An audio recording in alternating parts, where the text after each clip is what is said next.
Hi, everyone. Welcome or welcome back. I am really glad that you're here. So, today I want to talk about another moment from my bookstore job where I had to advocate for myself and how ultimately that led me to decide to quit. This was a moment where I realized that staying in a job would cost me more than leaving it. So, for those of you that are new, this channel is for my fellow recovering people pleasers. I use real moments from my day to day life to reflect on what worked, what didn't work, and then what I'm learning as I'm deconstructing my fawning and I'm trying to live more authentically. In my last video, I talked about a conflict I had with a coworker and how I recognized when I started to grow resentful about what was happening. Unfortunately, the problems were not only with that coworker, but also with how management treated me. So in this video, I'll talk more about my resentment and frustrations and how I ended up advocating for myself. And that's something that I've had to practice and refine throughout many of my jobs. I'll talk about my internal struggles and my back and forth as to whether or not I should quit this job, and then how I came to the decision to quit. So, as I mentioned in my previous video, which I will link here, I was a bookseller at a bookstore during this holiday season. And I've worked in retail and customer service before, but I will say that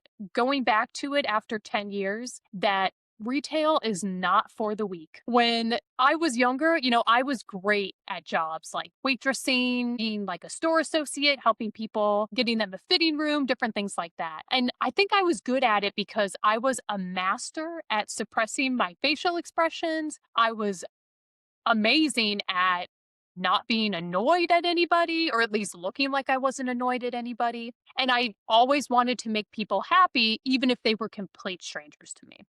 I feel like on the outside, people pleasers, they thrive in customer service, but it tends to really eat them up on the inside. And that's what happened to me at this job. When I first started this job, the training and orientation went smoothly. For about a month, I rotated through different tasks. So sometimes it was at the register, sometimes I was shelving and organizing books. I would often help customers try to find a book, and then I might do what they call recovery or cleaning up the store, putting things back in places that it needed to go. And you really appreciated the variety and the learning opportunities. About a month in, I started to notice a shift.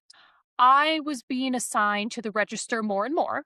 And I noticed that other new hires that were with me during my orientation rotated between tasks and they weren't always at the register. And I had told management I enjoy, for example, shelving, I really liked because it's nice to organize books and look at sort of the new books that are coming out. Over time, I started to worry that if I wasn't at the register, maybe I was shelving or maybe I was helping a customer out, I was going to get in trouble and basically told to go up to the register. I got nervous about doing other aspects of my job because I figured they would just send me back up to the register. And it ended up happening. Quite often, they would just send me up to the register, and it ended up being that I would spend probably 3 to 4 weeks working exclusively at the register. And some of these shifts were like 7 to 8 hours. And, in my opinion, I don't think anybody should be working at the register, checking people out for that long. Like, you do need a break to just do something different. So I became increasingly frustrated. And my frustration came not necessarily from having to work at the register, because I knew when I was hired that that was one of the tasks that I was going to have to do. What annoyed me is that other people who were new, they were often asked to maybe go on the floor or to do different tasks. And, their shift, maybe they were on the register for about an hour or two, whereas I did not get those opportunities and I had to be at the register the entire time. And it's not like I was much better at the register than they were, or they were much better at shelving than I. Other coworkers, other people that I talked to, they started to notice this as well. And I began to verbalize my frustrations to them.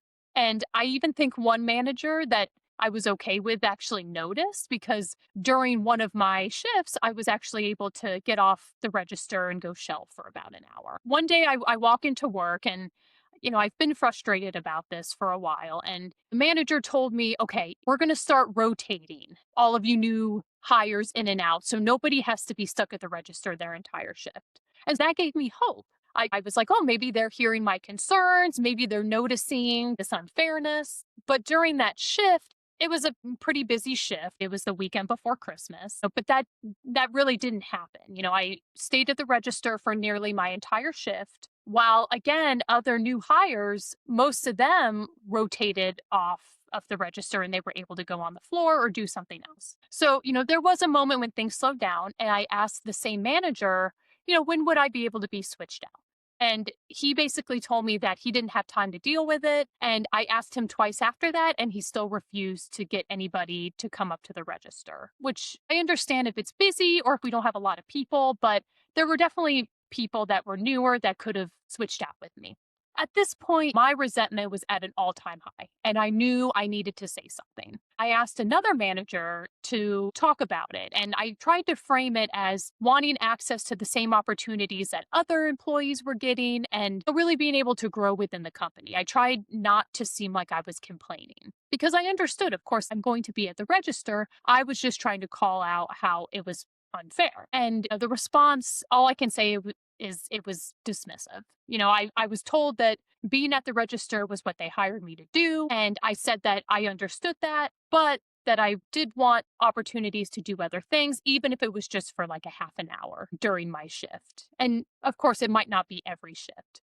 I asked for that compromise, maybe a half an hour. And again, I got pushback and was basically told, you're just going to have to be at the register for your whole shift. I obviously was not happy about that conversation. And I took the day to reflect on it. I talked it through with my boyfriend and I kept trying to convince myself just get through this. This job is seasonal, it's part time. It shouldn't be that hard to just get through. It's going to be 3 more weeks that I was working there. My thoughts were telling me just get through it. But my nervous system was on high alert. I didn't sleep for a couple nights. I kept replaying, should I quit? Should I not quit? Like maybe I can just get through it. Maybe it'll be worth it.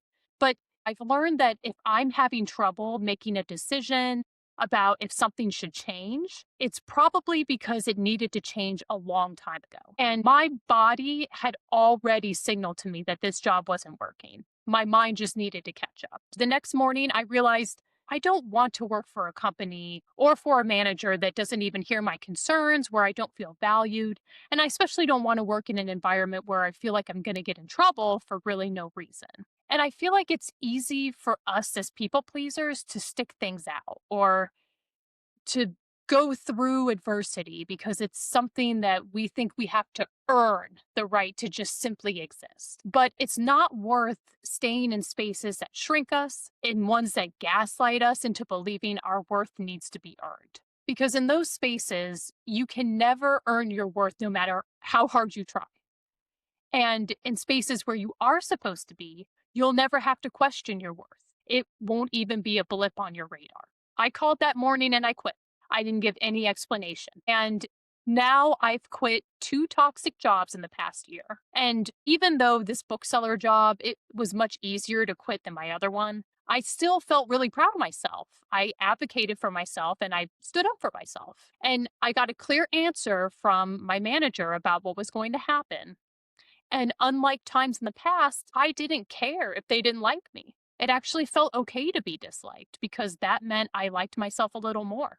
So if you feel comfortable, I'd love to hear what helped you realize that you needed to leave a job. And thank you so much for watching and going on this journey with me. We will continue to deconstruct people pleasing, one moment at a time.